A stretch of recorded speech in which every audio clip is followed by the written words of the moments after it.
Okay, my dudes, I think we are live. This is our first video in this studio for the Dynasty Fantasy Football channel.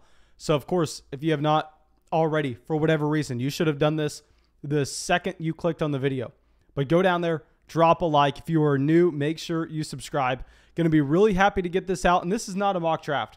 This is a real money Patreon Dynasty startup draft that, of course, we are going to have to get kicked off very soon. We are going to get kicked off in about 90 seconds now. So please just give me a second. Let me pull it up on the stream real quick just to make sure that everything is fine, because obviously our first setup in this studio with this channel on the live stream, I really want to make sure that we don't have anything wrong with the mic, with the camera, with really the connection or anything. So I see that we do have a little bit of a shadow due to the mic. Let's move that over. We're not going to have to worry about that.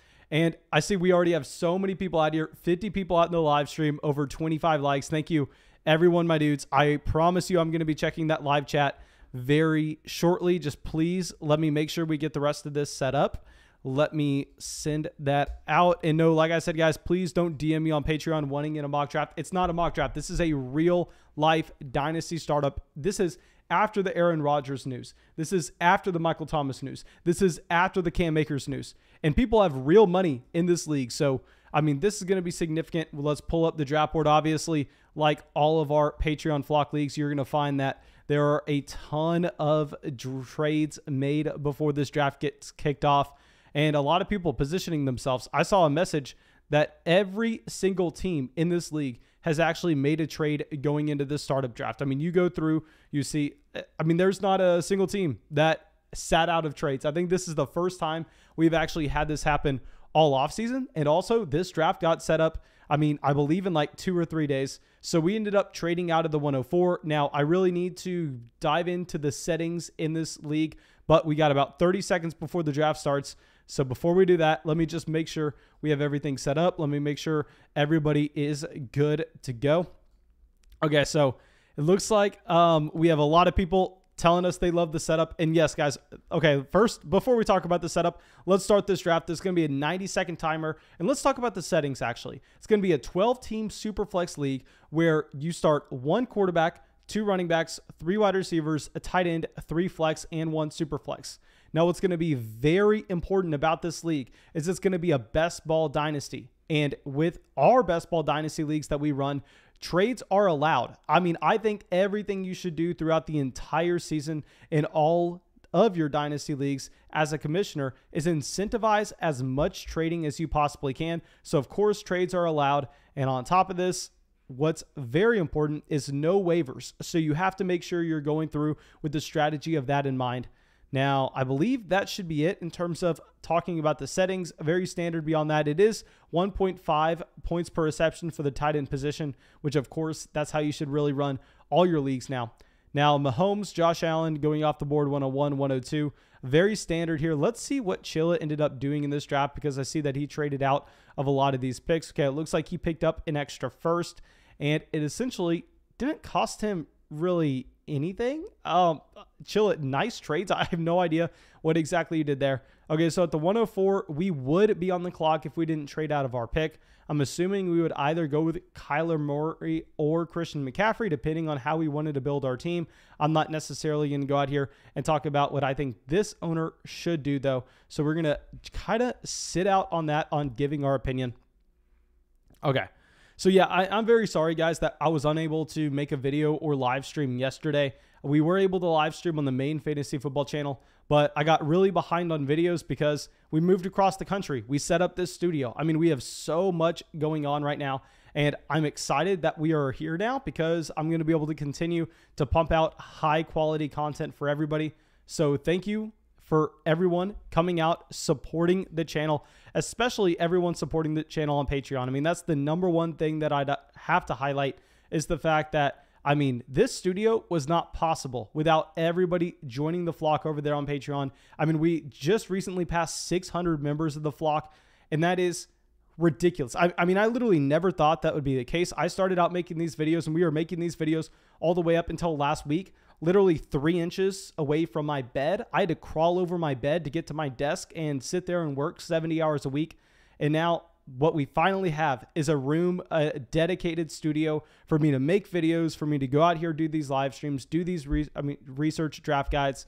So yeah, I mean, this was 100% made possible because of everyone here. So thank you. Thank you, my dudes. And yeah, let's get back to the draft. So CMC, Kyler Murray, Jonathan Taylor, Dalvin Cook. So Dalvin Cook definitely rising in dynasty drafts. I think that's kind of the redraft mentality sneaking in. I was actually talking to someone on Patreon, I believe 2 days ago, and they ended up taking Dalvin Cook at the 104 in a super flex draft. And I had to tell him, I was like, man, I'm going to be honest with you.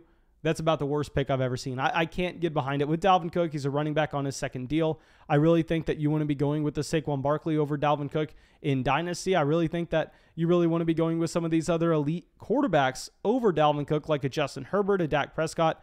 But I mean, I think I may be on an island with myself in thinking that because I'm consistently seeing Dalvin Cook slide up. And oh my gosh, let's go blue ends up taking Derrick Henry at the 108. Oh my God. I can't get behind it. I do not like that pick whatsoever. A 27-year-old running back in a dynasty league over a Justin Herbert in Superflex.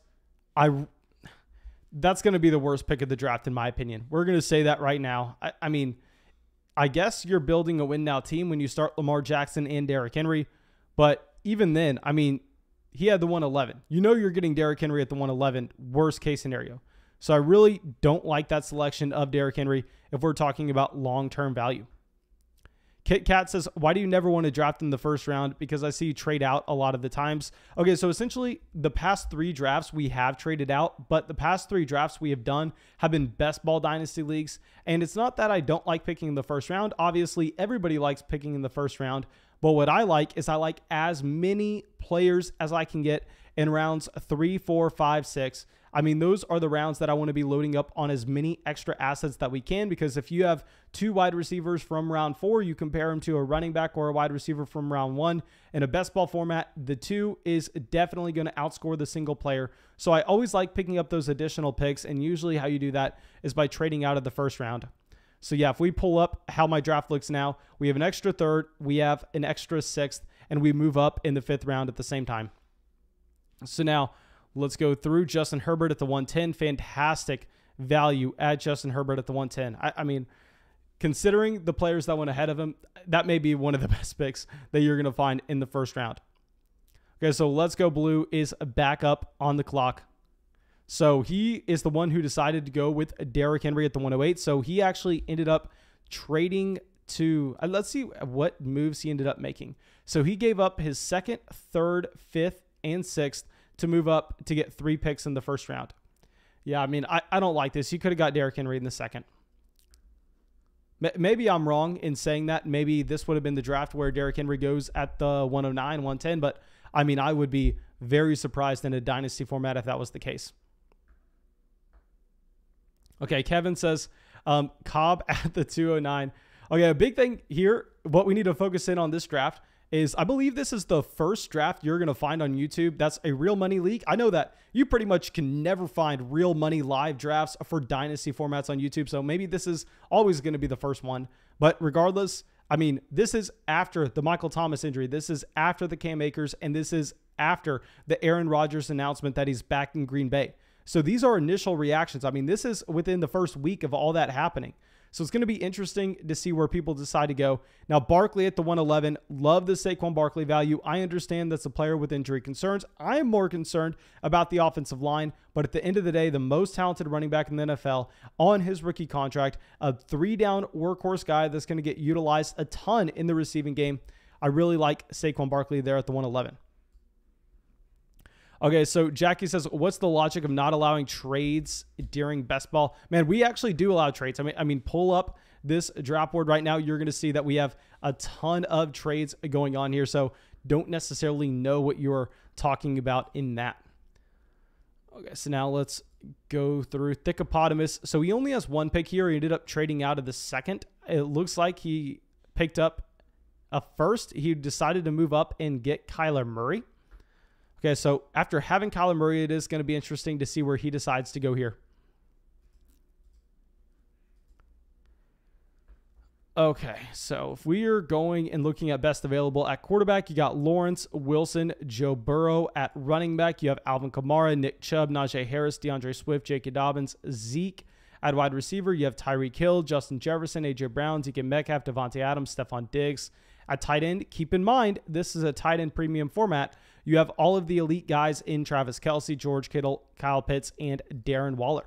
So he decides to go with Trevor Lawrence. Definitely can't go wrong with Lawrence there. Definitely a high floor and high ceiling player. And what I love about drafting Trevor Lawrence is you have some clear stacking candidates that you can be targeting in rounds 3, 4, 5. I mean, maybe you decide to go with the Travis Etienne in that range. And if you miss out there, I mean, later on in the draft in rounds 6, 8, 7, 9, there you can decide to start looking at DJ Chark, Laviska Shenault.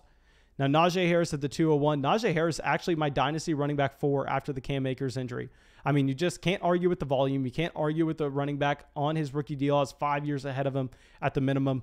So, yeah, I hate to say it based on the fact that he doesn't have a great rookie profile. But I mean, Najee Harris is actually one of the safest assets that you can have in dynasty. Okay, so James says, are the rest of the startups going to be best ball? Or are you going to do anywhere you set a lineup? No, the rest of I'm so sorry, I can't talk. The rest of the startups on Patreon are not going to be best ball. We're going to be going back and forth. The reason we've done so many best ball as of late is the fact that at the beginning of the offseason, we exclusively did weekly managed leagues, and I really wanted to get a nice blend, about half and half. So we're kind of catching up there, but from now on, whenever we're doing those startups on Patreon, about half of them are going to be best ball, about half of them are going to be weekly managed. So Joe Burrow goes to the 202. We have yet to see a wide receiver. We have yet to see also a tight end go off the draft board.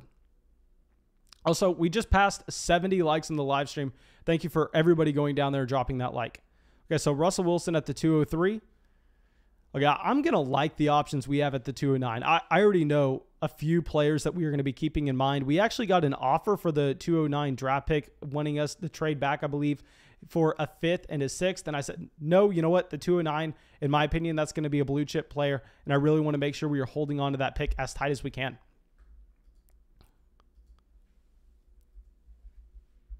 Okay, so now let's go through. Thiago says, a rebuilding team, do you want Brandon Ayuk or Chase Claypool? I want Brandon Ayuk. I mean, I'm definitely more confident in his quarterback situation in the long term, and he looked like the better rookie wide receiver, to be completely honest. Okay, so now Russell Wilson. Let's see. Okay, it looks like people are going a little bit slower on this clock than we're used to. Hopefully, we can pick this up. Whenever we're on the clock, we're going to go a little fast. Let's also just kind of click around on these teams so everybody gets an idea of what trades were made before the startup. Maybe I can also move down this little screen so everybody can see a little further. So yeah, let's move down and let's just make sure everybody can see what happened in terms of trading. Like I said, guys, I believe this was our first Flock Patreon startup where every single person before the startup actually made a trade. Now, it looks like Raw was definitely the most active, though.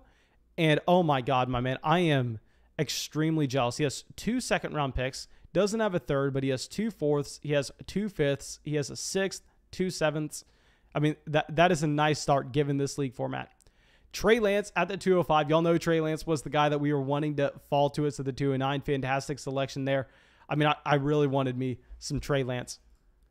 Okay, so here, San Diego's finest. I mean, he has Trey Lance to start off. He has 2 thirds, a 4th, 2 fifths. So he essentially just has a much better version of what we have. I am very jealous there. Okay, so we go Abraham. Here, he's already made 3 picks. He has Kamara, CMC, and Dak Prescott. So definitely going to be the strongest team this upcoming year. I mean, it's very hard to go through and look at that team and say that it's not going to be the favorite to win in 2021. Now, Vanderman up with his 2nd pick here after taking Russell Wilson in the 2nd round at the 203.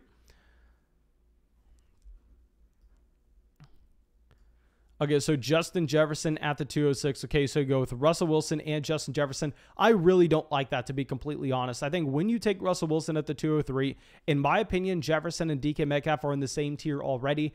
And I personally have DK Metcalf ranked ahead of Justin Jefferson in Dynasty. I'm fine if you don't. But when you take Russell Wilson with your first pick, I think you definitely want to be following it up with DK Metcalf directly after. I mean, I was really expecting to see DK Metcalf here at the 206. Okay, so Pace has Herbert. Then he actually picks directly behind us. And then Thickopotamus is Kyler Murray, Trevor Lawrence. There are some intriguing starts to this draft so far. We have yet to get a player, but, I mean, if we just go through and we look at, okay, George Kittle off the board. Kittle definitely would have been someone I would have been considering at the 209. But best player available through the rest of this draft at quarterback, you have Justin Fields, Jalen Hurts, Aaron Rodgers, Deshaun Watson. At running back, you have Nick Chubb, DeAndre Swift, J.K. Dobbins, Ezekiel Elliott, Antonio Gibson. At wide receiver, you have Tyreek Hill, A.J. Brown, DK Metcalf, Davonte Adams, Stephon Diggs, DeAndre Hopkins. And at tight end, you have Travis Kelce and Kyle Pitts. But we have Clyde Edwards-Helaire going off the board. And what I need to do, oh my gosh, I should have done this beforehand. But what we should have done is we should have pulled up our Dynasty rankings over there on Patreon, because I've worked days and days and days and days and days, hours on hours on hours on those rankings. So I'm very comfortable with that set, looking at it, drafting based on it. And now once we kind of get thrown off like this, it's going to be a little bit more difficult to live stream, continuously talk. So let me run over to Patreon real quick. And there are 2 running backs that I'm going to be looking at for this pick. And I want to make sure we know who we currently have ranked higher. We're just going to go with that guy. We're going to go off our rankings, because now I feel like my judgment may be a little bit clouded given the fact that we have this live stream. Okay, so they're definitely in the same tier. But here I think we are going to be going with Antonio Gibson at the 209. We're going to be going with Antonio Gibson over pretty much every wide receiver not named Justin Jefferson. And it's really going to be because of this format. I have a specific strategy I have going in. Antonio Gibson, I don't think is too bad of a reach there at the 209 based on where he's going in high-stakes redraft leagues, based on the fact that he's 22 years old. Love getting Gibson. Profiles to be a 3-down running back, one of the most, if not the most athletic running back in the entire NFL. Now, yes, he didn't catch passes in year 1, but we know that this is a former wide receiver. So we're going to be going with Antonio Gibson. I definitely was hoping that Clyde Edwards-Helaire was going to fall to us, but Nathan had no part of that. He has, in my opinion, the best start of this draft so far in getting both Najee Harris and Clyde Edwards-Helaire. That's fantastic. I'm not going to like drafting next to him the rest of the draft. I will tell you that. Okay, so also we are about to pass 100 likes on the live stream. Thank you everybody who's gone down there and shown some love. If you're not going to drop a like for me, at least drop a like for the fact that we are the first people out getting a real Dynasty startup out here with all those injury news. I really want to make sure that we are giving the most relevant data points for your Dynasty leagues. And I think the most relevant data points are real money paid startup drafts, not necessarily a mock draft. And I will say real quick, if you're watching a mock draft that does not have real people in it, just one guy going through and battling a computer that really knows nothing, oh my God, there's nothing to waste your time more than watching someone mock draft against the computer. Never do that. I mean, I think as close as you can get to real money drafts, the better. Okay, so DK Metcalf directly after Antonio Gibson here. So that was by Pace Nestor. So he decides to start Justin Herbert and DK Metcalf. It's going to be interesting. So it looks like he picked up an extra 6th and an 8th. I don't know what he had to give up for that. I mean, maybe he strung together a couple trades. I don't know if he just moved back here from the 202 to pick up the 6 and 8. But my God, he is set up really nice. Okay, so Phillips is up. I'm sorry, no, Raw is up after deciding to go with Joe Burrow at the 202. Like we said, I mean, this is someone that has a lot of picks here in the middle rounds. So it is going to be interesting to see where he decides to go. And he goes CD Lamb at the 211. Now that is incredibly interesting. So Tyreek Hill at the 212. And keep in mind, guys, this is going to be a 3rd round reversal. So that really bounces out if you get the 101, if you get the 102, not necessarily giving you a massively unfair advantage. Now, we are going to be picking back up here at the 304, so we need to go through and look in this range with trying to figure out who we're going to go. So since we made our Antonio Gibson selection, really there have only been 3 players going off the board at the wide receiver position. Now, at quarterback, you still have Justin Fields, Jalen Hurts, Aaron Rodgers, Deshaun Watson. At running back, you still have Nick Chubb, DeAndre Swift, J.K. Dobbins, Ezekiel Elliott. At wide receiver, you still have A.J. Brown, Davonte Adams, Stephon Diggs, DeAndre Hopkins. So there are a lot of players that you can still be looking at. Okay, so now let's go through. And I see we just passed 100 likes on the live stream. Thank you, my dudes. Now, Travis Etienne at the 301. That's an extremely aggressive draft pick that I honestly like. I mean, when you take Trevor Lawrence at the 112, I think that's the one stack that if you're going quarterback and running back, that actually makes a lot of sense, given the fact that you're going to be expecting Travis Etienne to get a ton of targets out of the backfield. So I really do like that Travis Etienne selection at the 301, especially in this format. Okay, so now let's go through. We are about 2 picks away. There are some intriguing names that we could end up going. Okay, William says, love that flock sign behind you. Looks super clean. Yes, sir. Noah, a.k.a. Girthquake, a.k.a. the animal in the Patreon Discord chat.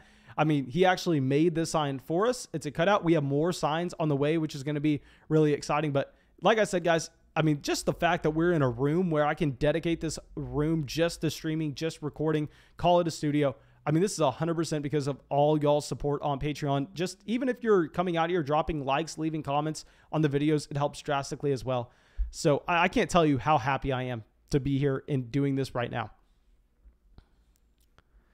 Okay, so A.J. Brown at the 302.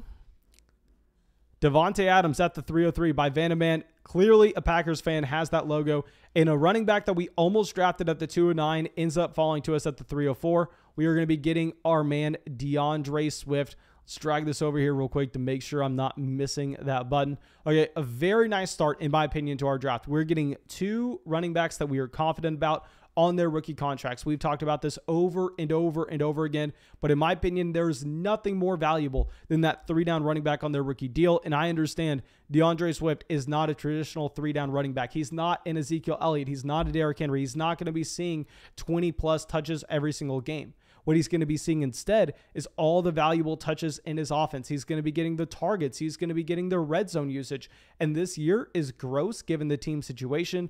But next year, they should be coming away with one of the top quarterbacks in the 2022 draft class. They have a great offensive line that's only getting better with Penei Sewell coming in with their first-round pick. So I really like Deandre Swift there at the 304. Like I said, I mean, I literally had to pull up my rankings to see who we had higher between Swift or Gibson to make that decision at the 209. Okay, so now let's see what we are going to be trying to do at the 309 here. And a big thing is also when we start Antonio Gibson and Deandre Swift, we have the flexibility later on to, we're not locking ourselves into being a rebuilder or a contender. What I really don't like doing to start the draft is deciding to go with someone like a Dalvin Cook, like a Derrick Henry, like an Alvin Kamara. I mean, an Alvin Kamara there at the 204, I'm completely fine with. I think that's a fantastic value.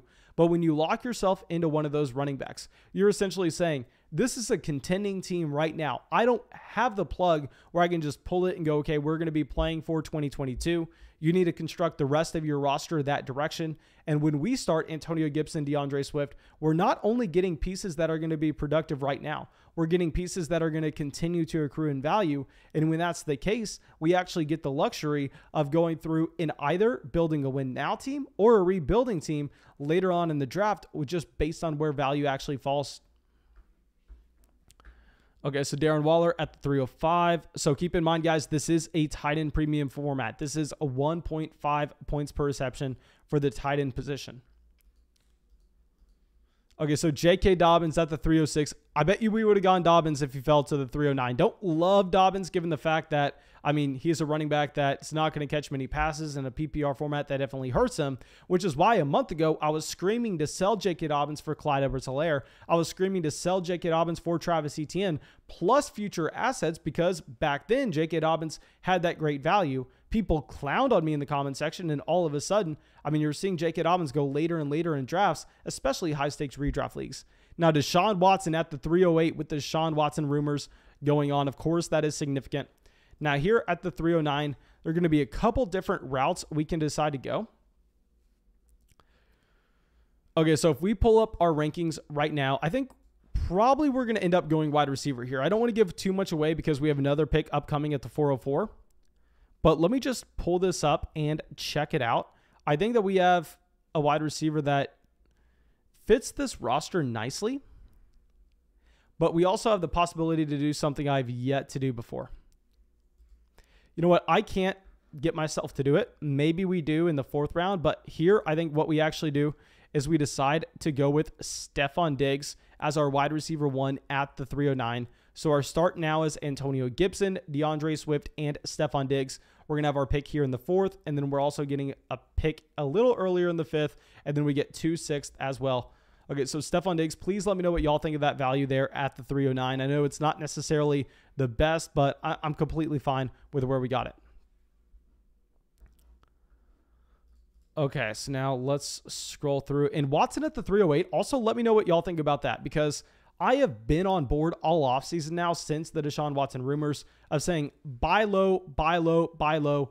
What we know that pretty much nobody else is focusing in on is that the NFL, their number one priority, which is how it should be, they're a business, their number one priority is making money. And they are trying to make as much money as they possibly can. And they stand to make a whole lot more if you actually have Deshaun Watson playing. So in my opinion, I think that the NFL is going to go out there. They're going to do everything that they can to make sure that Deshaun Watson is good to go this upcoming season. Okay, so we have Aaron Jones and Travis Kelce going off the board there at the 310 and the 311. So Aaron Jones, definitely a riser. Of course, you're expecting that with Aaron Rodgers coming back. Now at the 310, I don't necessarily know if we can say we love that value. We pulled it up. I mean, you still have Chubb, Elliott, Eckler, Mixon. So maybe it's good. I mean, if you like him, obviously, you actually have San Diego's finest with another pick coming up here at the 403. So it's interesting to start Lance, Waller, Aaron Jones, get a nice combination of youth in to build your team around in the long haul with Trey Lance, as well as production right now with both Waller and Aaron Jones. Okay, so it looks like Steven says the highest I would have gone Watson is in the 5th round. Honestly, I think the 5th round is too late for Watson. I think the 4th to 3rd is where I'm actually going to be targeting him. I don't think I could have taken Watson over Stefon Diggs, to be honest, just because Diggs has that same type of elite level upside and at the same time, not the same amount of risk. But I think once you get past that elite wide receiver tier, I think there you actually have to start looking at Deshaun Watson. Okay, so now Raw is up on the clock here after going Burrow, CeeDee Lamb, and Calvin Ridley. He actually has back-to-back picks here at the 401 and the 402. And then San Diego's finest is between us as well. I mean, Raw and San Diego's finest have just loaded up on so many of these picks. I think that's a fantastic start, to be completely honest. Okay, highlight says, what's wrong with Nick Chubb? Why are people going Aaron Jones over Chubb? Essentially, with Nick Chubb, you're seeing him fall because this is a running back that doesn't necessarily have the target potential to go out there and put up as many points as an Aaron Jones. Now, you can make the argument that Nick Chubb is one of the most talented, if not the most talented running back in the entire NFL. But at the end of the day, he is on the wrong side of the committee with Kareem Hunt, where Kareem Hunt is going to be the one getting targets out of the backfield. So Nick Chubb, I think, in redraft leagues, I definitely want to have Aaron Jones over Nick Chubb. In Dynasty, it's definitely closer, though. I mean, I wouldn't be surprised if we actually see Nick Chubb go with one of these next 2 picks. I mean, he's by far and away the best player according to ADP. Okay, so Mike says, what do you think a fair trade is for Deshaun Watson? Honestly, I think if you're going to be going and trying to pursue Deshaun Watson, what I would like to do is I'd like to go to the tier of quarterbacks like Tua Tagovailoa, Matthew Stafford, and Aaron Rodgers or Jalen Hurts. I mean, if you have an Aaron Rodgers right now, I would love to go out there and try to move Aaron Rodgers and get back in return. I don't want to say that this would be just a smash, but if you can move Aaron Rodgers and get Deshaun Watson, I mean, I think that would be fantastic. Okay, so it looks like Raw actually auto picks Nick Chubb. Really hoping that that was a mistake, hoping that was... Hopefully he just forgot that. Okay, Ross says he was taking Nick Chubb anyway. Okay, that's completely fine. I was just worried that he had to leave for whatever reason. But like I said, guys, we shouldn't have to be worried about this because this isn't a mock draft. This is a real money fantasy draft. Okay, so San Diego's finest is up here at the 403. Okay, it's going to be interesting. So, like I said, we are up in 1 pick. We actually have Gibson, Swift, Diggs to start off. Okay, yeah, honestly, my heart's beating. This is a big pick in this draft right here. Also, let me know where y'all think Michael Thomas is going to fall in this startup because I've talked about Michael Thomas a lot for redraft. I've already seen where he's going in redraft leagues now. But for Dynasty, there's really not that much out there in terms of the Michael Thomas situation. So let me know where y'all think Michael Thomas is going to go. Let me know where y'all think Cam Akers is going to go. I mean, there's some big-time names here that a lot of things have changed. Kyle Pitts at the 403. Thank God. I thought we were going to have to take Kyle Pitts. I mean, I almost took Kyle Pitts at the 309, and I said, you know what? I can't do it. We are going to pass. I will say that's great value on Kyle Pitts, which is why I thought we were going to have to take him at the 404, given the fact that, I mean, this is a tight end that's going to step into that immediate role. And we know already based on his dynasty hype that if he does anything with that role, this is a player that's going to continue to rise up. So yeah, great pick on Kyle Pitts, and it allows us to get a wide receiver that we would prefer. Let me pull up just to make sure. Yes, he is our wide receiver 9 over there on Patreon in our dynasty rankings. Obviously at tight end, we're not interested in Mark Andrews or Hawkinson here. At a running back, Eckler, I mean, Ezekiel Elliott, not too interested in them either. I think what we do instead is we are going to be going with DeAndre Hopkins to get the start of Antonio Gibson, Deandre Swift, Stephon Diggs, and DeAndre Hopkins. Love this start. I mean, you're getting those veteran wide receivers that are going to be productive right away. We know those wide receivers last longer in the NFL than what you're seeing with the running backs, and we're getting those running backs that are on their rookie deals that should have that job security going forward. So I really like what we did here with our start.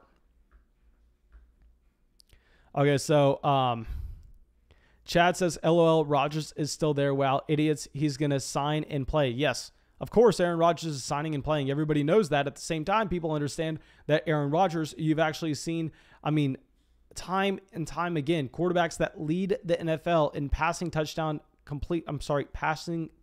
percentages. It always regresses the following season. You look at the passing yards by Aaron Rodgers, it was the same level as it's been the past 2 years. You look at the rushing yards, those have actually dipped down. I'm expecting Aaron Rodgers to significantly regress from where he was last year. I think that we easily prefer having DeAndre Hopkins and DJ Moore over Aaron Rodgers in Dynasty, and honestly, I don't even have to think that much about it. I prefer having Justin Fields, Deshaun Watson over him as well. Okay, so Kyle Pitts at the 403. I'm just happy we didn't have to draft him at the 404. I mean, as much crap as I've talked about Kyle Pitts, we would have had to draft him if really anybody else would have gone at the 403. Okay, so Joe Mixon at the 406. Ezekiel Elliott at the 407. Okay, so it looks like these running backs are definitely drying up. I'm happy that we got our 2 to start the draft. Let's see if there are any interesting team builds so far where maybe someone is very unbalanced with their build. Like I said, we don't have a quarterback yet, which is going to be interesting to point out. Looks like San Diego's finest has doubled up on Darren Waller and Kyle Pitts going in on the tight end premium setting. So now Abraham yet to get a wide receiver. Vanaman, balanced, pace nester, has yet to get a running back. Okay, so this is going to be interesting because he has the 411, the 502, and I mean, maybe he gets an Austin Eckler falling to him. There's another running back that could have been interesting. Like I said, we need to pay less attention to the stream. We need to pay more attention to the draft board. Yeah, Kit Kat says Aaron Rodgers, a 37, not great in Dynasty. Yeah, I mean, Aaron Rodgers, I think, honestly, I wouldn't even, I mean, his name didn't cross my mind at the 404, to be completely honest. Okay, so Allen Robinson at the 408, continuing to hit those veteran wide receivers that should be productive this upcoming year. Let's Go Blue has gone out here. He's kind of treating this as a redraft format. I mean, he's going out, getting players that are going to be productive right away. I think that in redraft, I love getting Allen Robinson over Terry McLaurin every single time. In Dynasty, however, I probably prefer Terry McLaurin, but I mean, that's just nitpicking hairs.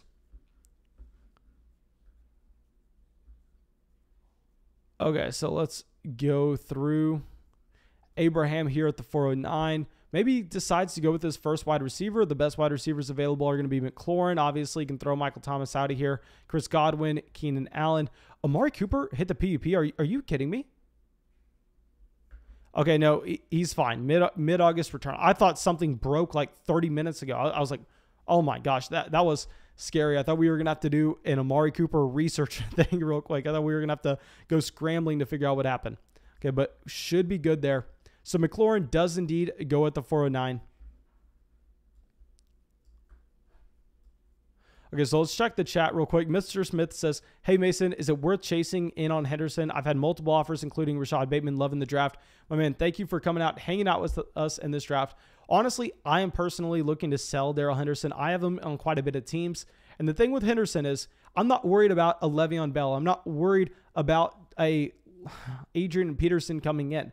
Now, if those players come in, I'm happy because that means they're probably not going to go out and get someone else. What I'm worried about is I'm worried about them going out of their way, trading for a James Robinson, trading for a Kareem Hunt, trading for a Melvin Gordon, given the fact that Darrell Henderson's the only running back in that backfield that was not either drafted in the 7th round or undrafted.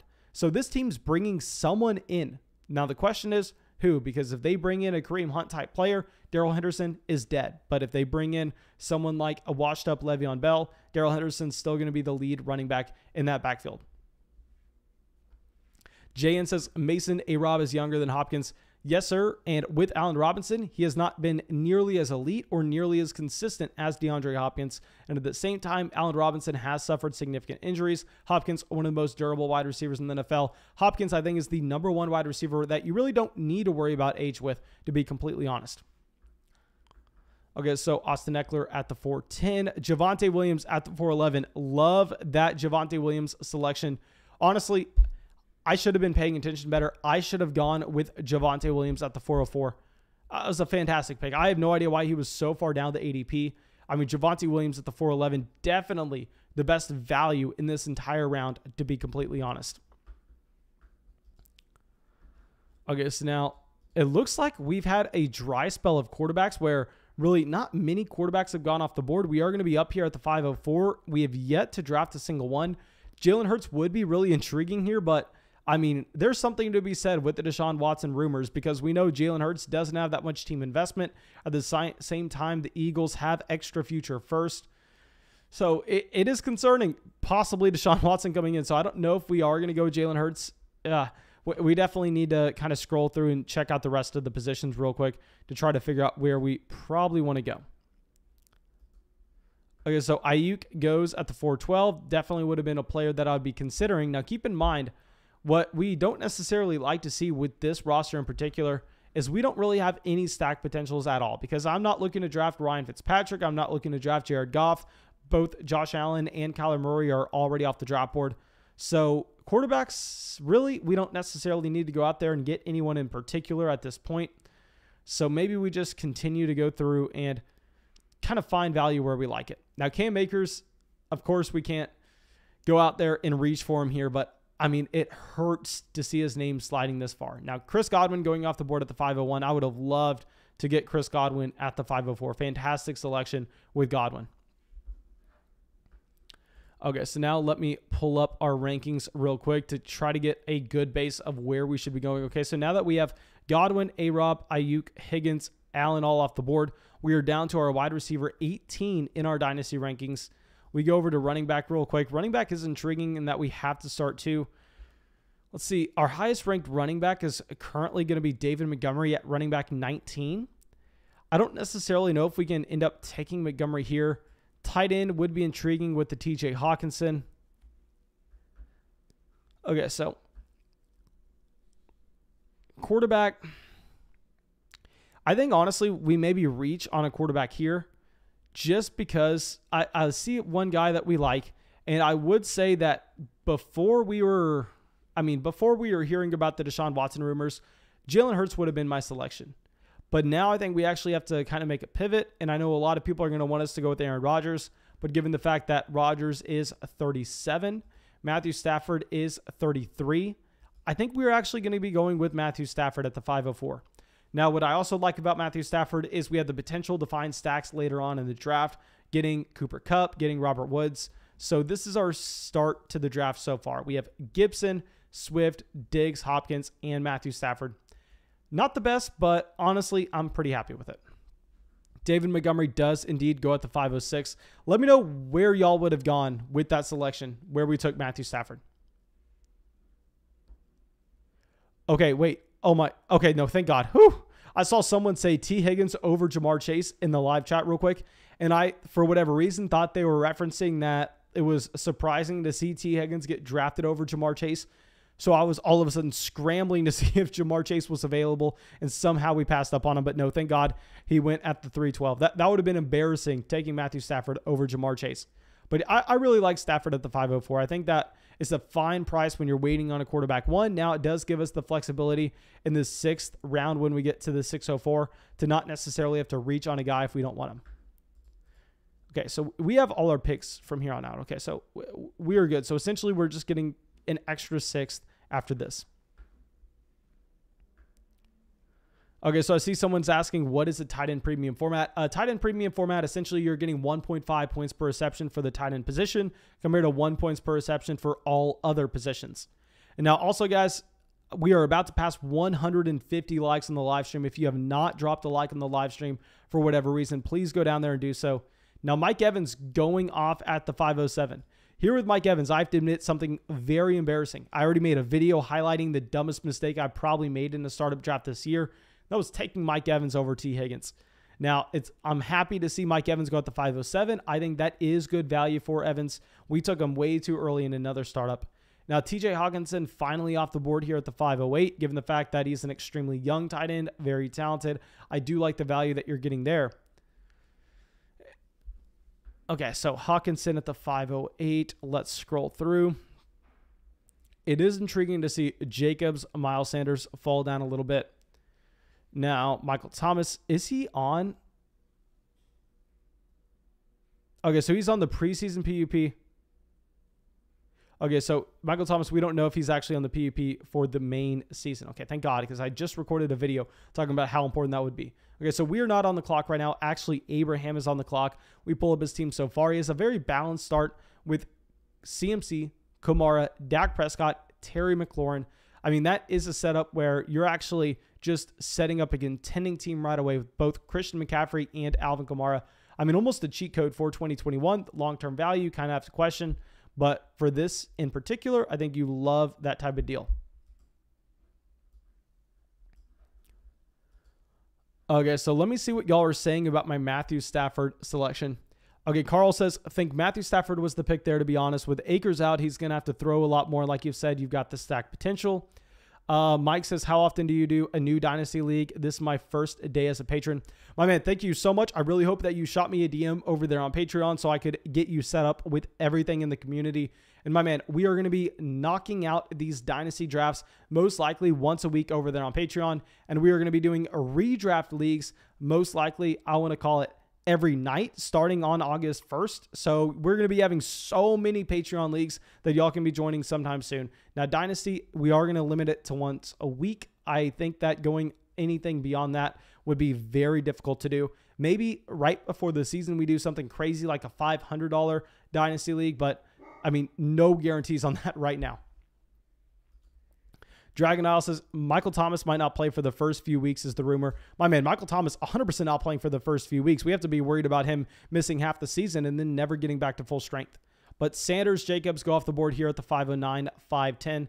Now, Jacobs, the main concern I actually have is the fact that you see Kenyan Drake get $11 million guaranteed. I mean, that's a contract where it really shows that Kenyan Drake's not just going to be a backup running back. He is going to be someone that has a role. But, I mean, if you're getting him at the 510, I do like that value, especially when he's your second running back. I mean, this is a really good start here. I mean, you get the Aaron Jones and Aaron Rodgers stack. So Zach Wilson, Ryan Tannehill go at the 511, 512. We would have been intrigued with getting one of those quarterbacks with this upcoming selection. Now, I think you actually probably see a quarterback tier drop off. Obviously, Jalen Hurts looks like he's the best guy available, but the problem with Jalen Hurts is you just don't know if Deshaun Watson's going to Philadelphia. And that would take Jalen Hurts from being a 6th-round startup pick to literally nothing at all. Okay, AJ's asked, why is this stack so great? My man, I really recommend, please, I break this down and explain it better than I'm ever going to be able to do in a live stream. Go to our main fantasy football channel, the Fantasy Flock Network, and search the #1 draft strategy for 2021. And we uploaded it about 3 days ago. And I talk in depth about stacking, what it did for teams last year, what it can do for teams this year, and why it's an optimal way to go and attack your drafts. Okay, so now Amari Cooper was definitely going to be the play, or Mark Andrews. So we get sniped on back-to-back picks there. This definitely sucks. Okay. Do we take... I really want to take the falling knife in Michael Thomas. I don't think we can do it, though. I mean, I really want to catch him. But the problem is, he's 28. God, okay, so this is why you subscribe to the channel. You get to see me struggle over a selection that should probably be easy. But I think we kind of make the tiebreaker here.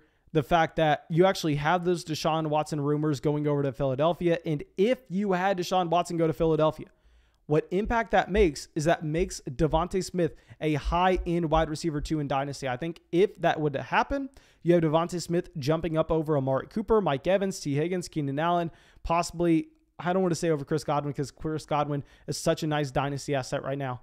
But we're going to be going with Davonte Smith at the 604. I know that looks like a reach, but with the rumors going on and with the fact that he was one of the best, if not the best college wide receiver of all time, we're going to be going with Davonte Smith there at the 604. Okay, so Jayan says, don't do it, Mason. The numbers. He didn't want us to take Davonte Smith, but no, we had to go there. We had to get him at the 604. He was saying, take Travis Fulgham. My man, Travis Fulgham. Always a good time bringing up that name.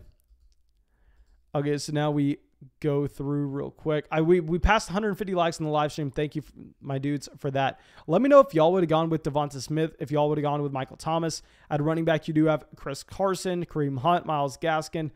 Trey Sermon, James Robinson. At tight end, you have Noah Fant, Dallas Goedert. At quarterback, you have Jalen Hurts, Baker Mayfield, Carson Wentz, Tom Brady. So I feel like you were kind of in a dead zone right there. It's definitely going to get ugly when we get over to the 609, but please let me know what y'all thought about that.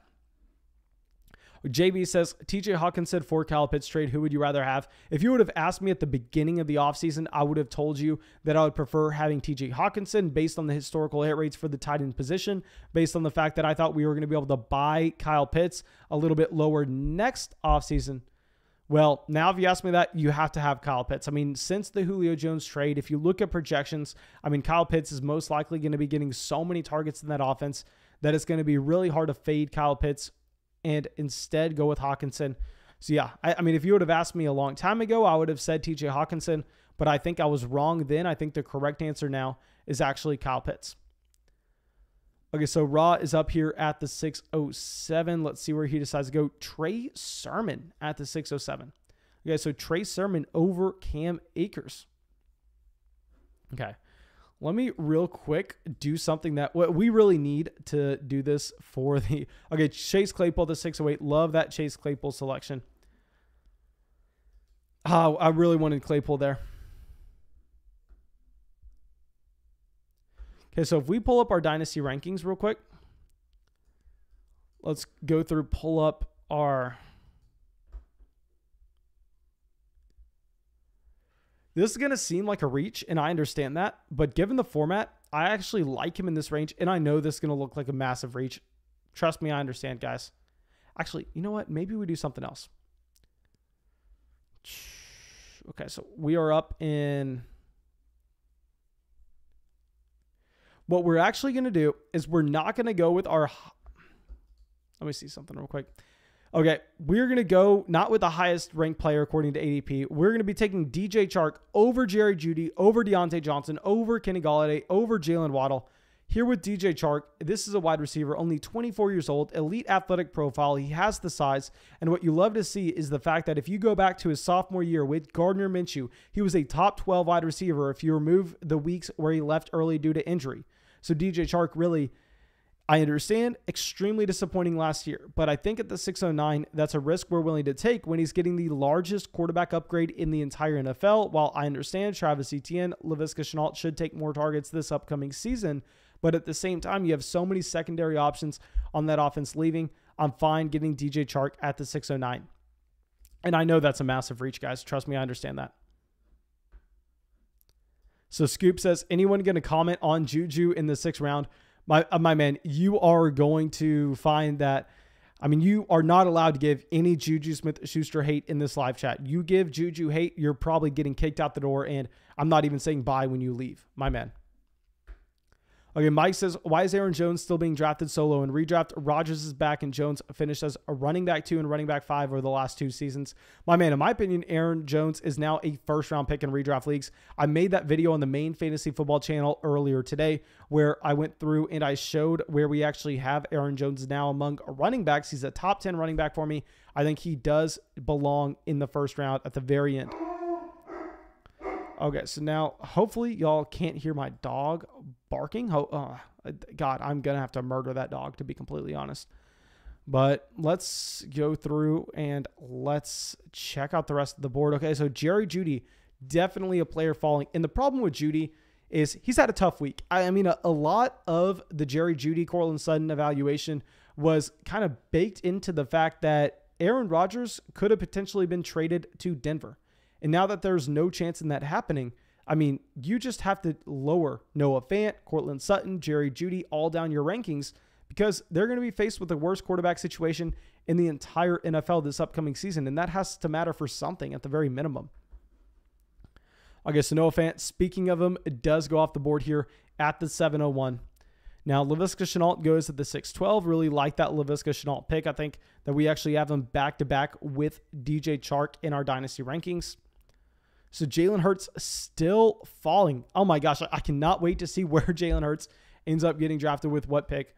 I mean, it looks like people, not only myself, are concerned with the Watson rumors, which makes me really happy about our value of Davonte Smith at the 604. Now, I will say that I would be fine with the Noah Fant selection over Dallas Goedert if you would have done it a week ago when it looked like there was a possibility Rodgers was going to Denver. But now I think I definitely prefer going with Dallas Goedert over Noah Fant, to be completely honest. Jan, I see that. That's pretty funny. Could y'all hear my dog? Was she that loud? Please let me know. Okay, Robert Woods at the 702. I really wanted Robert Woods. The problem was, I mean, with this team, I preferred going with the younger asset. I mean, Robert Woods was 29 there compared to DJ Chark being 24. I wanted to get the stack. Maybe we overthought it. Maybe we should have just got the stack, to be completely honest. Chris saying we're going Devin Duvernay at the 709. My man, we're going Colin Johnson at the 709. Okay, so Cam Akers still available. Jordan says, wouldn't Jalen Hurts be a part of the Deshaun Watson trade, though? You really don't know that. I mean, yes, in theory, but if the Deshaun Watson legal situation isn't completely cleared up, I'd imagine that the Philadelphia Eagles would most likely want to hold on to Jalen Hurts in that case. So, possibly, but we can't say so for sure. So, yes, I understand what you're saying, though. I understand what you're saying. And I think it's a very good point to be made that I honestly wasn't giving enough thought to. So Jalen Hurts does go at the 704 by Abraham. Oh my gosh, Abraham is going to have a dominant roster for 2021. If Jalen Hurts is the starting quarterback for Philadelphia, that is going to be a very scary team to go up against. Okay, so now if we go through, look real quick. Kareem Hunt, Myles Gaskin, Robinson, Ronald Jones, best available running backs. And see, this is why I really wanted to go with running backs over those wide receivers at the very top. So, like, if we're going through, and if you really ask me in a vacuum, Mason, who would you rather have between DK Metcalf and Antonio Gibson? Probably rather have DK Metcalf. But if you would ask Mason, who would you rather have between Michael Thomas and Trey Sermon? I would 100% want to have Michael Thomas. If you ask me who I want between Davonte Smith and Trey Sermon, I'd 100% want Davonte Smith. So while taking running backs at the very top definitely doesn't look as sexy as some of those wide receiver picks in a DK Metcalf, a CeeDee Lamb, it saves you later on in the draft from having to take some running backs that you really don't want. So yeah, that's kind of the thought process there in us deciding to go with those running backs in Antonio Gibson and Deandre Swift in the second and third round. And please let me know what y'all think of this start. So we have Gibson, Swift at running back. At wide receiver, we have Diggs, Hopkins, Davonte Smith, DJ Chark. And at quarterback, we have Matthew Stafford. But Jerry Judy finally does go at the 705. I think that's a good value for Jerry Judy. If you're drafting Judy, the 705 is about the range where I would be considering him. Okay, so we're scrolling through.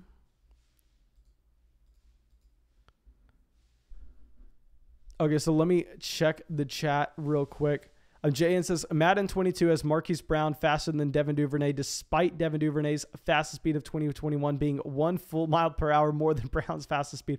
My man, you got to take that up with the Madden team. You got to reach out to the developers. I'm sure that, honestly, does anybody in this chat still play Madden?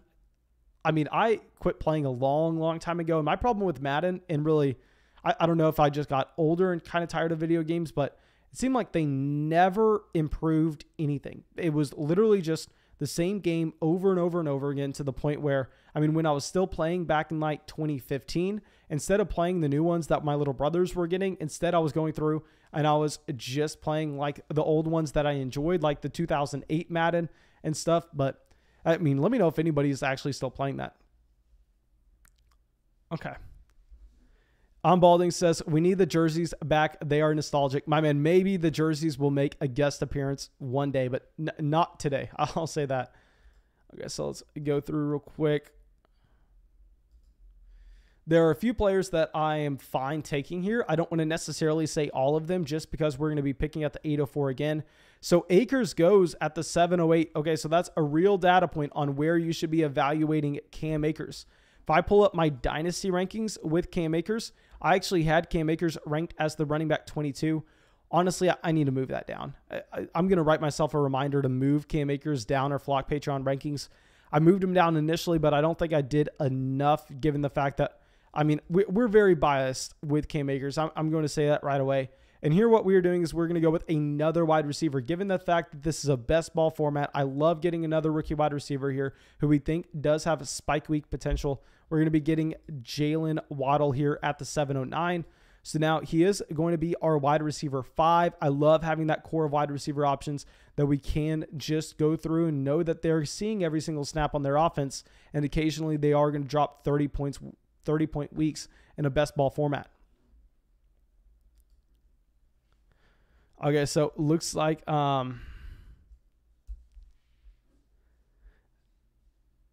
okay, Balls Life says a drink every time. Mason says, dude, you would literally die, my dudes. You would be down on the ground, calling life alert, trying to figure out what's going on.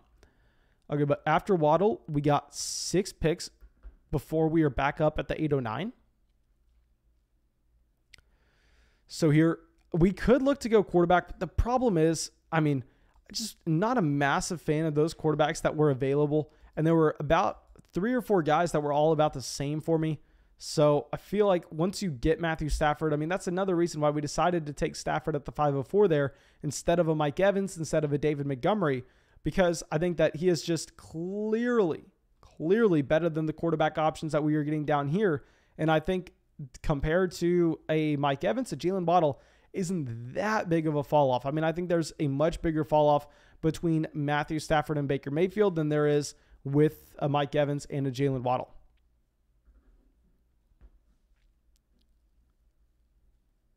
GDLT says Madden, once they have a play to earn model. I don't know what that means, my dude. Okay, so it looks like Let's Go Blue ends up auto picking here. Hopefully he comes back sometime soon. Okay, so it looks like he is back right now. I don't know if he intended to take James Robinson. Someone's typing in the chat. It looks like he isn't saying anything, so I'm assuming that James Robinson was on the top of his queue or something, but Galladay there at the 7-11. Okay, so Sheila is going to be up here. Let's see where they have decided to go. Okay, so they have the stack with Mahomes, Tyreek Hill. They have 2 running backs in Taylor Dobbins. They have Mike Evans. So they have a very top-heavy roster. It is really strong. They have some extra picks down here, which definitely should help given the format. Okay, so let's see where they decide to go at the 7-12. They can really do so many different things. I mean, they have the roster flexibility with how they set themselves up at the beginning of the draft. So it's weird that Sleeper has all in Superflex here, just literally changing nothing. So he decides to go with Baker Mayfield at the 7-12. I'm fine with that Baker Mayfield value. My problem is when you actually have Baker Mayfield going up here with the Zach Wilson, Ryan Tannehill. I mean, I'm screaming that he's an overrated asset, but I possibly would have even considered taking Baker Mayfield here over Jalen Waddle. So I like that pick at the 7-12. Okay. So also, guys, I see that we passed 160 likes on the live stream. Thank you so much for everybody going down there and dropping that like. We're probably going to be trying to do one real Patreon Flock Dynasty League. I want to say a week. I think one a week was going to be really good if we go from here to the rest of the start of the season. Balding says you should cheat and draft Spencer Rattler as your quarterback too. I'm assuming you mean just punt off this year. Now Michael Carter goes at the 802. So Carter goes significantly behind Trey Sermon. I think Trey Sermon honestly should have been pushed down a little bit. Not a massive fan of that pick, despite Raw having a fantastic start to this draft. I mean, at his quarterback position, he has Burrow, Tannehill at running back. He has Chubb, Sermon at wide receiver. He has Lamb, CD, Higgins, Woods, Kupp. But yeah, I mean, that's a fantastic start. Not a massive fan of that Trey Sermon selection, but beyond that, it is really solid. Okay, so now if we're going through at quarterback, really in the 8th round, I'm kind of fine sitting this one out. I'm fine if we honestly go into the season not having a quarterback too, as crazy as that sounds, if we can find some other value that we like at the other positions. Okay, so let's see where Let's Go Blue. Okay, so what has he done so far? Okay, he takes Odell Beckham Jr. there. So I know a lot of people probably want us to go Carson Wentz, Tom Brady, Matt Ryan. And I know we're going to seem a little crazy here, but I think my favorite player out of this list is going to be Daniel Jones. Now, a big reason for this is Daniel Jones actually does have some rushing upside where you could see Daniel Jones go out there and get you 20 to 30 rushing yards a game. And with that happening, I mean, it's going to raise his floor and ceiling combination drastically. And also with Daniel Jones, if you look at the splits with and without Saquon Barkley, it's a night and day difference between the kind of quarterback that he is. So getting Barkley back in the offense should help. Getting Kenny Golladay to come in as your wide receiver 1, getting Kadarius Toney to help stretch the field. I like Daniel Jones there at the 804 when we needed a quarterback 2. Didn't necessarily love it. And now that I say this out loud, I think we actually made a mistake going with Jalen Waddle at the 709. I think what we probably should have done is we should have gone with Baker Mayfield at the 709. And then if we knew Courtland Sutton was going to fall to us at the 804, I would rather have the combination of Baker Mayfield and Courtland Sutton compared to what we had in Jalen Waddle and Daniel Jones. So I think we messed up the Waddle pick, but I think what we did with Daniel Jones at the 804 is completely fine. Okay, so now Rashad Bateman at the 806, Courtland Sutton at the 805. Now, Sutton, definitely a wide receiver that I think is overrated in Dynasty, but here, if you're getting him at the 805, I think that's great value, to be completely honest. My problem is when people have Courtland Sutton going ahead of Davonte Smith, have him going next to Amari Cooper. I think when he's in that range, that's ridiculous. If you have him, you should look to try to sell for a wide receiver like that. But if you're getting him at the 805 after Odell, after Kenny Golladay, after Jalen Waddle, I like Courtland Sutton there. Okay, so Bateman at the 806. If we're going quarterback, a big reason I decided to go Daniel Jones, maybe it's a little bit of a reach. Maybe we could have waited till the 909. But, I mean, you have Mack Jones, Matt Ryan, Tom Brady, Carson Wentz. Really is the only quarterbacks that I'd be intrigued with the 909.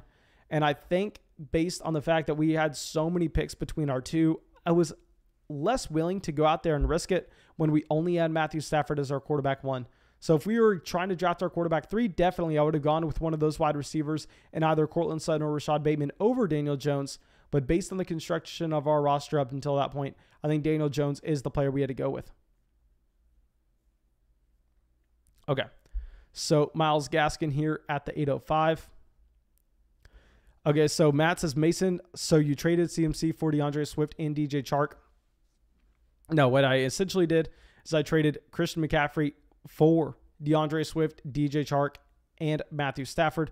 So I understand that this looks like a very bad move, but if you go through and you put the context behind it, that it's a best ball format, I would be willing to bet that the package that we got in return with how it actually impacts our starting lineup production over the next 3 years, it's actually going to be a little bit better. I mean, it's completely different between best ball and a regular Dynasty League.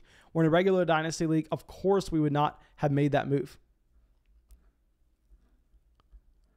Okay, so Tyler Lockett at the 808. Okay, so GDLT says Trey Sermon got similar specs to early Todd Gurley. What? No. Oh my God. Todd Gurley was an elite level prospect. An elite level prospect coming out of Georgia. Trey Sermon, nothing close to what Todd Gurley was coming into the NFL. Please, please, please never make that comparison again. Oh my gosh, that hurt to say. Okay, so Lockett at the 808, Adam Thielen at the 809. Okay, so let me see if y'all can see the draft board well. Okay, so we're going to have to change it in a little bit. But this is our start so far. So here, what we have is a room where we have 2 extra players. So that's the main thing that I want. I want as many as many darts at the dartboard that you can get every given week with players seeing a significant amount of snaps given this league format. So at running back, we have Gibson, Deandre Swift. At wide receiver, we have Stephon Diggs, DeAndre Hopkins, DJ Chark, Davonte Smith, and Jalen Waddle. At quarterback, we have Matthew Stafford and Daniel Jones.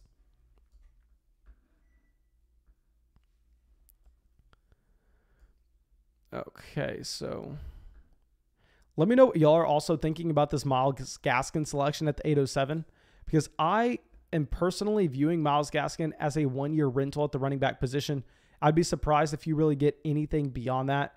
And if we are talking about 1-year rental, I mean, I think maybe you prefer going with some of these wide receivers that you think have more upside for the long term, like an Elijah Moore, like a Terrace Marshall, but that's just me. Let me know what y'all are thinking.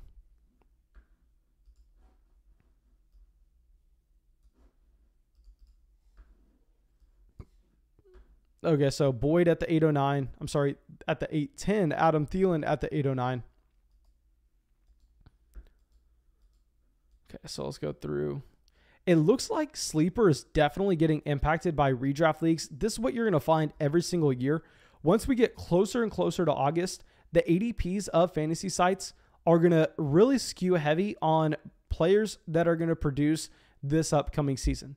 I mean, those players that are going to be long-term bets in fantasy leagues, like an Elijah Moore, like a Rondale Moore, you're going to find them consistently falling down fantasy draft boards. So please keep that in mind. And looking through these drafts, the closer we get to the season, those players that are longer-term bets, they're going to be pushed further and further and further down these draft boards. Okay, so 811, Carson Wentz. Now, Carson Wentz at the 811, really like that value. Now, trust me, I am not the guy to go out there and tell you to draft Carson Wentz, because a lot of the times he's going around this Kirk Cousins range. He's going in the end of the 6th, and I think that's way too rich. But at the 811, I think you're perfectly fine with that, because if you look at the wide receiver position, I mean, it's not like any one player sticks out in particular as a fantastic can't-miss value.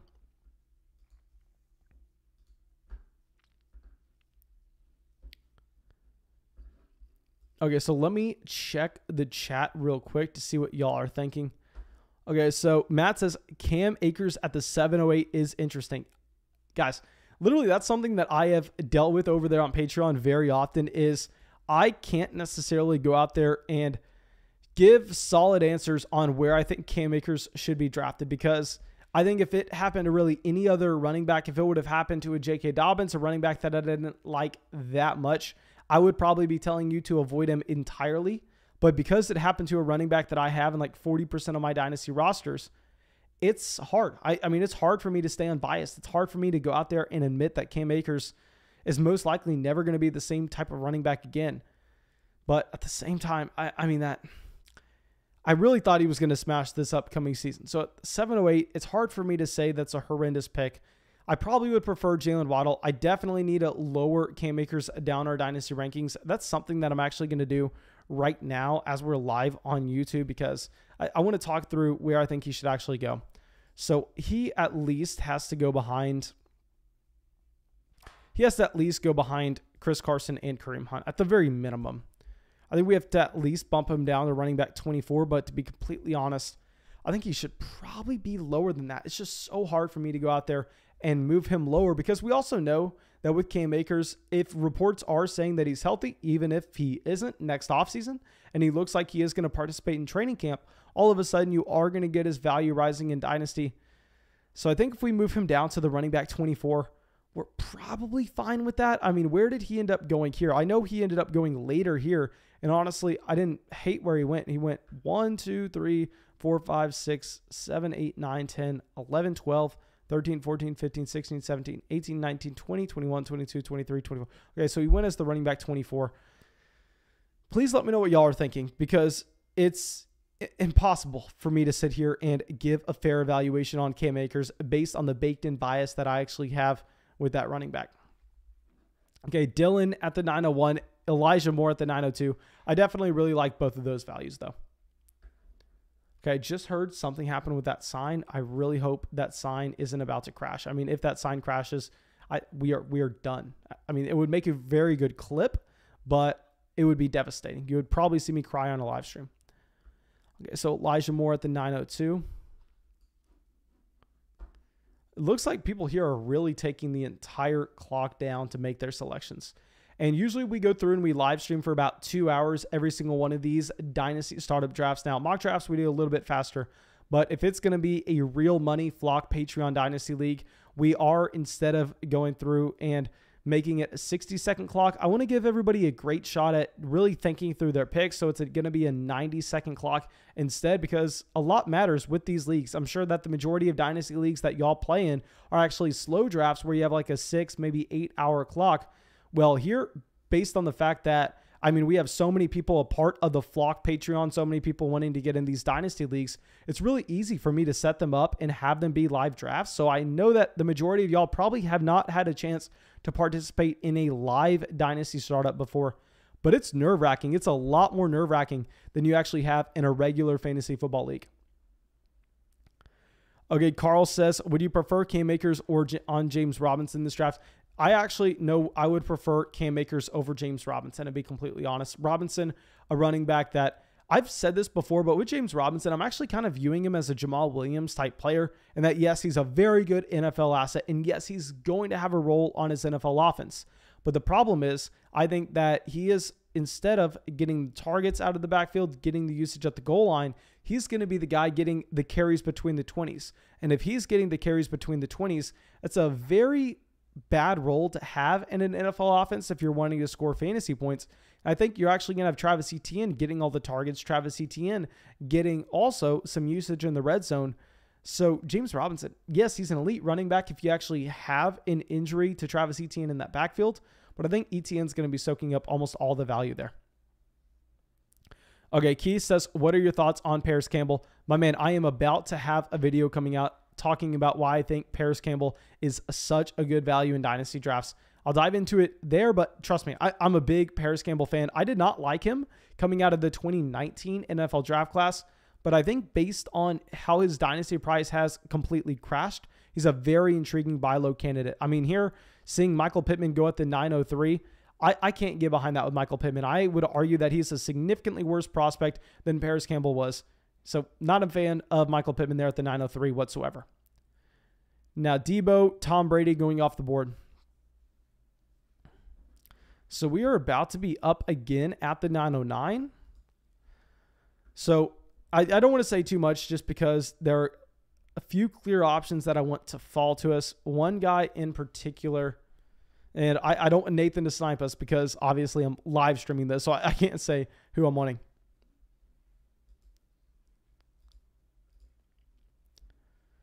Okay, come on, Nathan. Come on. Let's see who we are going to be getting here. Please let me know in the live chat who y'all think we should be going after.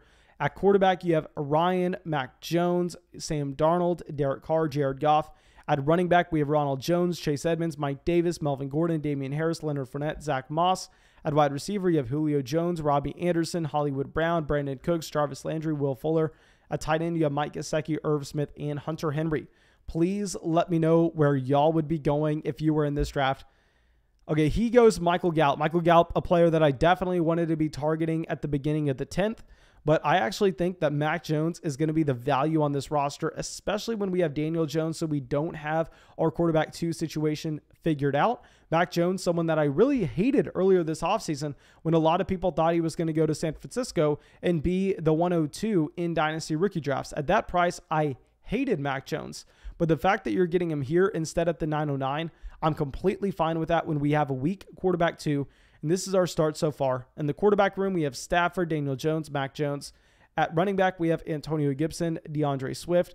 At wide receiver, we have Diggs, Hopkins, Chark, Davonte Smith, and Jalen Waddle. Okay, so I really like that start so far.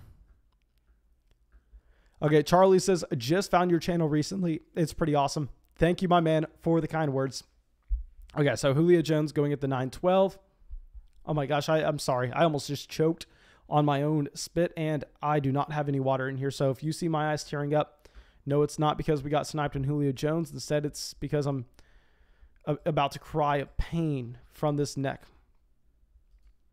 Okay, so Sam Darnold at the 9-11. Definitely like that Darnold value as well. I mean, with Sam Darnold, you're seeing that the Carolina Panthers think he is good enough to move on from Bridgewater, pay Bridgewater's entire contract, and then go out of their way and give a second-round pick for Sam Darnold. So that's significant in trying to see if he's going to be a starter this entire year, which, yes, he is. And at the same time, he's throwing to DJ Moore, Christian McCaffrey, Robbie Anderson, Terrace Marshall. I mean, this is easily the best situation he's ever been in with the best coach he's ever been under. So Sam Darnold at the 9-11, I do like that value. Okay, so let's go through. And Johnny says, you'd be smart to have any running back over Akers. Cam will not make running back history.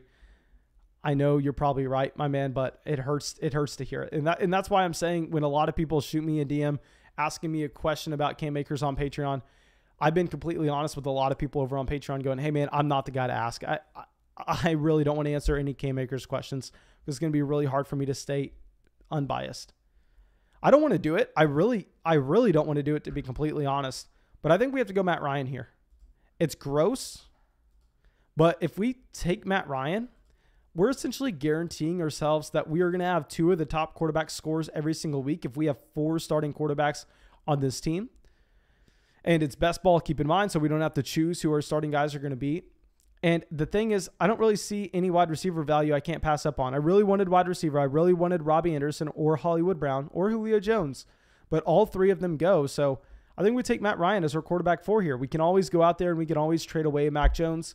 And what I really don't like about this now is if we knew we were going to be getting Matt Ryan at the 10:04, trust me, I would have never considered taking Daniel Jones at the 8:04. I definitely would have rather had a Cortland Sutton or Rashad Bateman if we knew that was going to be the case. But no, now that we're getting Matt Ryan at the 10:04, I mean, that Daniel Jones selection is definitely not a good one. Okay, Tim says, yeah, I wasn't thrilled drafting Pittman there. I should have gone Mack Jones as you did. With Michael Pittman, I just have a hard time getting behind him, given the fact that I know that I will say a lot of people that are a lot smarter than me playing high stakes redraft formats that are investing thousands of dollars into every fantasy league they play, they're drafting Michael Pittman highly. If you think that their opinion is valuable, which it is, you should really be interested in Michael Pittman. Now, I don't understand it. I can't get behind it because this was a player that was all 4 years at USC, not necessarily dominant in any which way. Now, his senior season, he finally broke out and was very impressive, but he was a 22-year-old senior. Then he gets to the NFL at 22 years old, and you want to see production right away. You want to see him come out, and you want to see him show that he was NFL ready, because that was the scouting report on a Michael Pittman. Everybody said that this was one of the most NFL-ready wide receivers in the entire league, where that didn't necessarily come true. He didn't produce right away at all. And at the same time with Michael Pittman, this is someone that's older. You're expecting that production right away. Paris Campbell coming back should be healthy this upcoming year. So I definitely prefer Paris Campbell at a discount compared to paying up for Michael Pittman, but I could easily be missing something here. So go down to the comment section, let me know in the live stream if I am missing something with Pittman, because I know a lot of people that are smarter than me playing high stakes redraft formats. They love Michael Pittman. Okay, so Jameis Winston does go there at the 10:08. Let me grab some water real quick.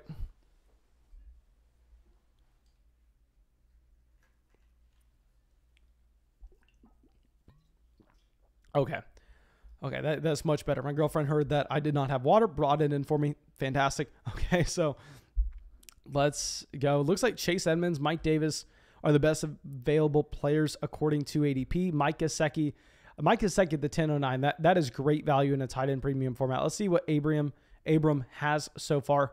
Okay, so this is the contending team. I mean, this is why we keep pulling it up, because he's making intriguing picks. I mean, that's a fantastic start. I don't necessarily know about the long-term value there, but if we are talking about players that should be productive this year, I mean, it's very hard to get a better start than that. Okay, so let's see where Vandeman decides to go. Okay, so far he has Jefferson, Adams, Deontay, Tyler Boyd, Michael Pittman at wide receiver, Eckler, Elliott, Chase Edmonds at running back, Russell Wilson, Kirk Cousins at quarterback. So definitely a win now team. And I think it's a team that has a shot, because when you have that many wide receivers in a best ball format, you're just continually trying to hit those guys that can plug and play into your flex spots, which is going to make an impact. Now, I will say, going back to this Matt Ryan selection at the 10:04, honestly, I like it a lot more now that we see this slight quarterback run go directly behind us, having Jordan Love, having Jared Goff, Jameis Winston all go off the draft board, and now the best available quarterbacks are Ryan Fitzpatrick, Ben Roethlisberger, Cam Newton, Taysom Hill, Jimmy Garoppolo. Not too interested in any of those options. So I definitely like the fact that we got Matt Ryan, even though we didn't necessarily need Matt Ryan, given the fact that he was our quarterback 4. I mean, we kind of had the luxury when we pick up those extra draft picks here in the 3rd and 6th round. So we have 2 running backs, we have 5 wide receivers, 4 quarterbacks. Maybe we can look to move one, but honestly, in a best ball format, I think we're kind of fine with it. Okay, Keith says, I've heard comparisons of Wentz going to be Alshon Jeffrey's connection with Michael Pittman, big-bodied, catch contested with balls. See, that is just taking a trip down narrative street. I mean, that is just something that you can kind of point out that really doesn't hold that much weight, because how many solid seasons did Alshon Jeffrey even have with Carson Wentz? I know we can try to look back and think that it's great, but let me pull this up, my man, because I'd be very surprised if Alshon Jeffrey had more than one good season with Carson Wentz. I mean, I could be very mistaken here. I know that Alshon Jeffrey was plagued with soft tissue injuries once he left Chicago, even in Chicago. So if we pull up his career in Philadelphia, so he actually only, I mean, his best season, Alshon Jeffrey came out and had how many receptions? 65 receptions. That was 2018. So, I mean, this was also a year that, I mean, you don't necessarily want to be looking at this as just the full-on Carson Wentz breakout, because we go through, and let me pull up this season, and the 2018 year was when you had Nick Foles actually taking over and playing a decent amount of time.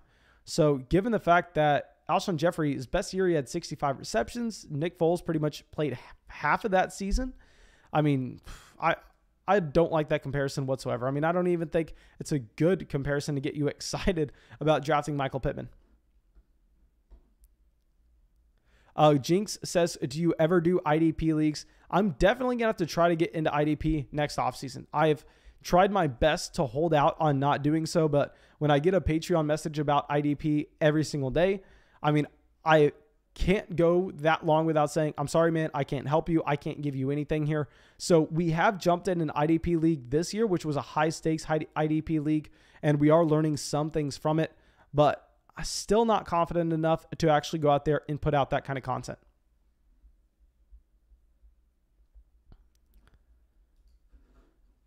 Okay, let's go through, and we have Henry Ruggs, Ryan Fitzpatrick going off the board. I do like Henry Ruggs going off the 1101.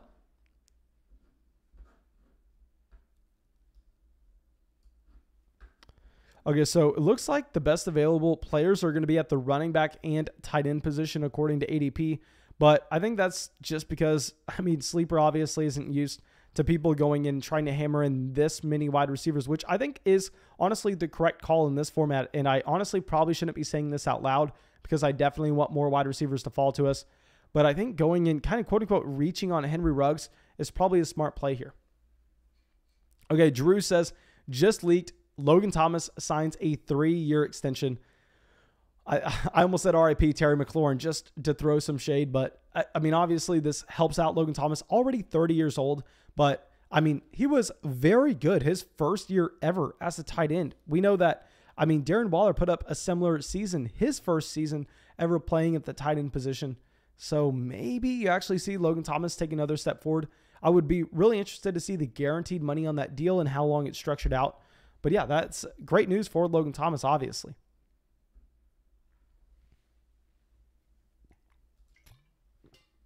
Okay. So we go through. Running backs look really intriguing here, but I mean, I guess since we have to start 2 running backs, we can actually start to consider them. If we only had to start 1, I promise you I'd still be hammering in the wide receiver position. But maybe at the 11:09, we could end up looking RB. Quarterback, we're definitely done. It doesn't matter if Ben Roethlisberger falls to the 30th round. We still can't draft him after drafting 4. We need to make sure we're catching up at the other positions. Okay, GDLT says Alshon was also much older when he played with Wentz than Pittman is. Then what are we? Oh my God. Oh my God.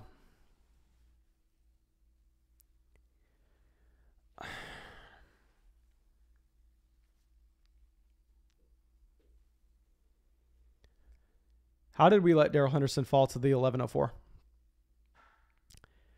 Fantastic selection of Darrell Henderson at the 11:04. My God. Oh, Sleeper needs to update this ADP. I assume Darrell Henderson was gone long before that. Fantastic pick. I mean, we pulled up Abraham's team a million times before, but I mean, that's my favorite draft of the night, to be completely honest. I mean, he hammers in value at every single position. Man, good draft, good pick there with Darrell Henderson. Just embarrassing us, to be completely honest. Oh my gosh. That was a fantastic selection. I'll give it Damian Harris at the 11:05. I'm not going to be able to get over myself for letting Darrell Henderson fall that far. I don't even like Darrell Henderson. Like I was saying, I mean, that's a running back that I'm worried that they're going to bring in competition. But if you're getting him at the 11:04 in that offense on a team where we took Matthew Stafford, we have Matthew Stafford. We're betting on that LA Rams offense. Oh my gosh. We should have gone with Darrell Henderson over Matt Ryan. Honestly, I probably would have gone with Darrell Henderson all the way in the 9th round, to be completely honest. Maybe even higher than that. Maybe in the 8th round. That's the cost of streaming this draft as you go through and you do it yourself. I mean, fantastic pick with Darrell Henderson there. I have Darrell Henderson and Cam Akers like back-to-back in our rankings right now. Oh my gosh. Okay, so let me try to get off tilt real quick. We're probably going to go with Irv Smith. Yes, I don't like what the coaches are saying about him and the fact that Tyler Conklin's going to see his role expanded. But we don't have a tight end yet. It's the 11:09. It's a tight end premium format. We're taking Irv Smith at the 11:09 to get that going. Okay, so, oh my gosh. Please, guys, drop a like for me. I'm almost ruining this draft for this live stream in entertainment purposes. The least you can do, drop a like, subscribe to the channel if you have not done so for whatever reason. Oh my gosh, that is brutal.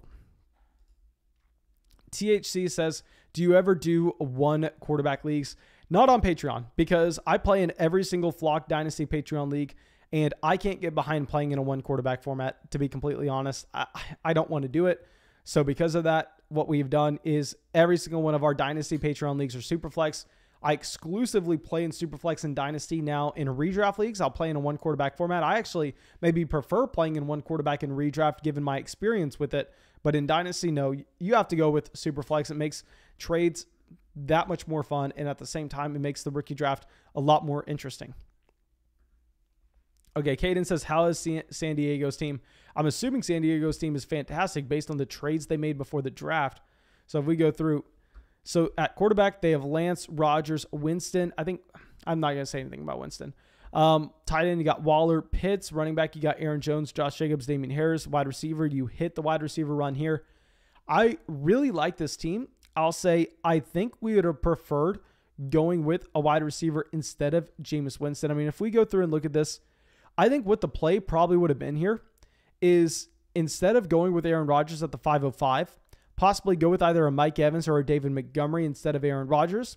And then here at the 510, I mean, instead of going with the Josh Jacobs, get a Ryan Tannehill, because I think that would have, maybe it's just my bias against Aaron Rodgers and the fact that he's 37. It's a really good team. Don't get me wrong. I love the trades that you made before the draft, but I think what we probably would have changed is that sequence that we had in the 5th round right there. But trust me, I'll change way more things about my own draft looking back on it, because obviously hindsight is 2020.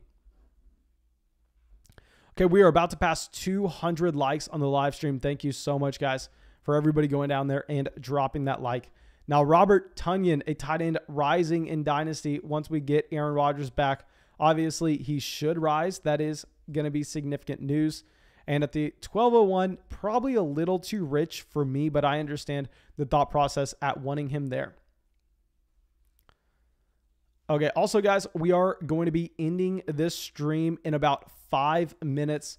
So thank you, everybody who's come out. Like I said, usually we do 2 hours instead of an hour and a half on these, but I have a ton that I need to get done tonight. I mean, setting up the studio and going through moving across the country has put me in a very bad spot with how we have so much to catch up on from not doing any work really for 3 days. So yeah, please be understanding on why we actually have to end this live stream a little early. But yeah, we are going to definitely get a few more picks in, and I do want to hear your opinion down in the comment section below. Okay, Leonardo says, where do you have ranked Ruggs in rookie rankings last season? Ruggs was actually a player I definitely whiffed on. I'm going to admit that right away. I think last rookie draft, we actually kind of made a name for ourselves based on the fact that we hit on so many late prospects. We went out there and we identified Jalen Hurts, Antonio Gibson, and A.J. Dillon as our top options in last year's rookie draft, whereas we definitely whiffed on Henry Ruggs. We were drafting Henry Ruggs in Superflex leagues at the 201 every single chance that we had. We were trading up to get him at the beginning of the second round, and obviously that does not look good now. Okay, so there's a clear running back that I want in this tier. Logan Thomas was definitely the best value available. Congrats on that fantastic Logan Thomas selection. I pull up my rankings. We may still end up going with the tight end here. I think we may still end up going tight end. Let me just make sure we're not missing anybody. Mecole Hardman is extremely... We're going to go Mecole Hardman based on the fact that it's a Superflex league. I'm sorry, a best ball format. And I just want Mecole Hardman in my life in best ball, to be completely honest. We're going to be trying to get him in as many leagues as possible. I know we probably could have waited on him, but I didn't want to take the risk. I wanted to get Mecole Hardman. He's been rising in drafts as of late. He's going to be the wide receiver 2 for the Kansas City Chiefs, and you're not necessarily going to have to even think about when you're starting him in a best ball league. So love getting Mecole Hardman there at the 1204. Okay, so now let's go through.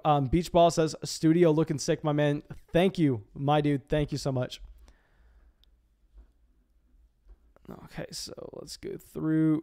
Jalen Reagor goes at the 1205. Definitely prefer having Mecole Hardman over Jalen Reagor. Maybe you kind of make a bet that Deshaun Watson's going to get traded over to Philadelphia.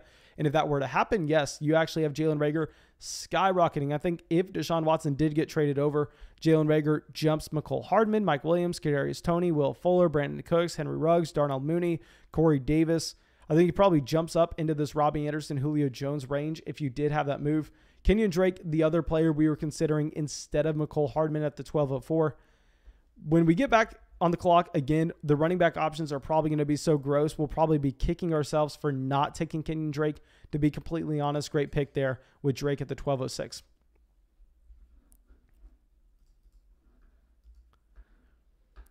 Okay, so now Raw up on the clock at the 1207. So I believe after this pick, we are going to actually, right now, let me scroll over real quick and let everybody see what this draft board looks like in its entirety. Okay, so yeah, please, guys, go to the comment section. The number one thing that you can do to help this channel, help this live stream, is after this stream ends, which is going to be in 30 seconds, go to the comment section. Let me know anything that stands out to you. Let me know your opinion regarding possibly a good, bad draft pick. Let me know your opinion about your favorite versus least favorite draft. I will go through and I will do this so people can pause the draft and see what they like out of it, because I know it's going to be very hard to see exactly what the draft board looks like and what the teams look like with so many people going through and making trades in these Flock Patreon leagues. And like I said, we're going to be doing a Dynasty League every single week. So please, guys, if you want to hop into Dynasty League with us, make sure you go over there. Join the Flock on Patreon, even though I'm sure that pretty much everybody watching this stream is a part of the Flock. We just recently passed over 600 members. And yeah, that should be it, my dudes. Thank you so much.